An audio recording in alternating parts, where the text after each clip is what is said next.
इस विधानसभा क्षेत्र के प्रत्याशी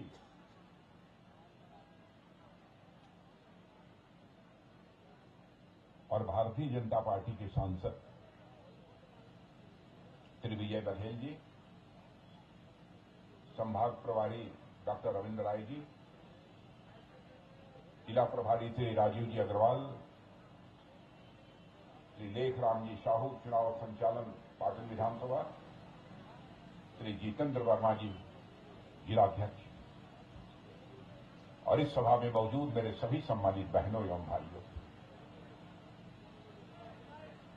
आज यदि मैं आया हूं तो विजय बघेल जी के लिए आया।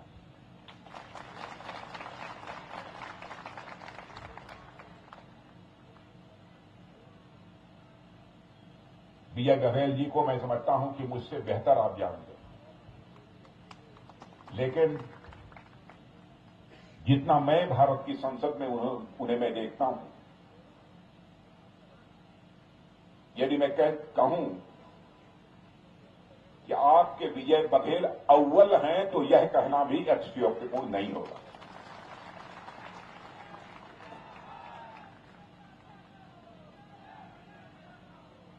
विनम्रता शालीनता की पराकाष्ठा है। भारत की संसद में अपने विचार रखने होते हैं तो बहुत ही शालीनता के साथ सधी हुई भाषा में अपने विचार व बराबर व्यक्त करते हैं।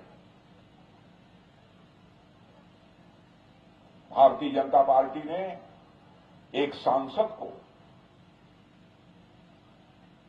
विधानसभा चुनाव लड़ने के लिए उतारा है, तो मैं समझता हूं कि आप सब राजनीतिक दृष्टि से बहुत जागरूक लोग हैं, अच्छी तरह सारा संकेत समझते होंगे।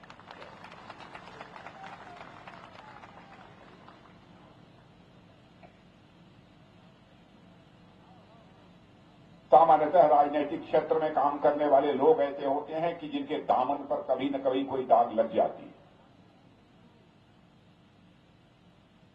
लेकिन आज से नहीं वर्षों पहले से मैं विजय बघेल जी को जानता हूं। मैं दावे के साथ कह सकता हूं, चाहे हमारे दल का कोई हो, चाहे आम जनता का कोई हो, चाहे भले ही दूसरे राजनीतिक दलों का कोई हो, उंगली उठाकर कोई मां का लाल नहीं कह सकता कि हमारे विजय बघेल के दामन पर कोई भ्रष्टाचार की दाग लगी है।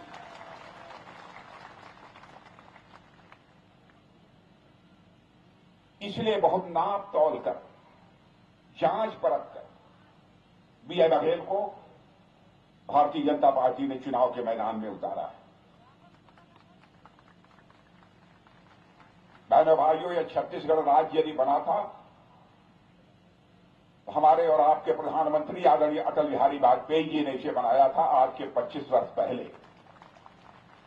आदिवासी बहुत क्षेत्र है, यदि हम इसका समग्र विकास करना चाहते हैं, यहां की गरीबी को समाप्त करना चाहते हैं, यहां की बेरोजगारी को समाप्त करना चाहते हैं, जब तक यह मध्य प्रदेश का हिस्सा रहेगा तब तक इसकी उपेक्षा होती रहेगी। इसलिए अलग से एक राज्य बना दो, छत्तीसगढ़ राज्य, और इसका तेजी के साथ विकास होगा। प्रारंभ में कुछ समय तक यहां पर कांग्रेस की सरकार थी, श्री अजीत जोगी थे।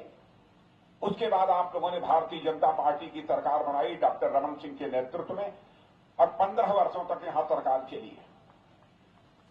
मैं दावे के साथ कह सकता हूं, उन 15 वर्षों में भी पहले, उसके 15 वर्ष पहले का छत्तीसगढ़ और उसके बाद का छत्तीसगढ़, कोई भी भारत से ही नहीं, जो भी दुनिया का भी कोई व्यक्ति यदि छत्तीसगढ़ आया होगा तो उसने कहा होगा कि पहले से यह छत्तीसगढ़ बहुत ही बदल गया है। बहनों भाइयों, भारतीय जनता पार्टी की काम करने की एक शैली है, भारतीय जनता पार्टी के काम करने का एक तरीका है, और हम लोग राजनीति करते हैं तो केवल सरकार बनाने के लिए राजनीति नहीं करते। हम राजनीति करते हैं तो समाज बनाने के लिए राजनीति करते हैं, देश बनाने के लिए राजनीति करते हैं। हमारी विश्वसनीयता पर भी कोई मां का लाल उंगली नहीं उठा सकता। हो सकता है हमारा कोई भारतीय जनता पार्टी कार्यकर्ता कहता कुछ हो, करता कुछ हो सकता है, या जितना कहता हो उतना न कर पाता, लेकिन पार्टी का जहां तक सवाल है, मैं अपने प्रेस के मित्रों से भी कहना चाहूंगा, 1951 से जब हम भारतीय जनसंघ के रूप में काम कर रहे थे, तब से लेकर आज तक हमारा चुनावी घोषणा पत्र उठाकर देख लीजिए। जो हमने कहा वो हमने किया। 1951 में हम लोगों ने कहा था जिस दिन भारत की संसद के दोनों सदनों में हमको बहुमत मिल जाएगा, धारा 370 जिसके तहत जम्मू कश्मीर को विशेषाधिकार प्राप्त है, हम चुटकी बजाकर समाप्त कर देंगे, और आपने देखा कि हमने उसे समाप्त कर दिया।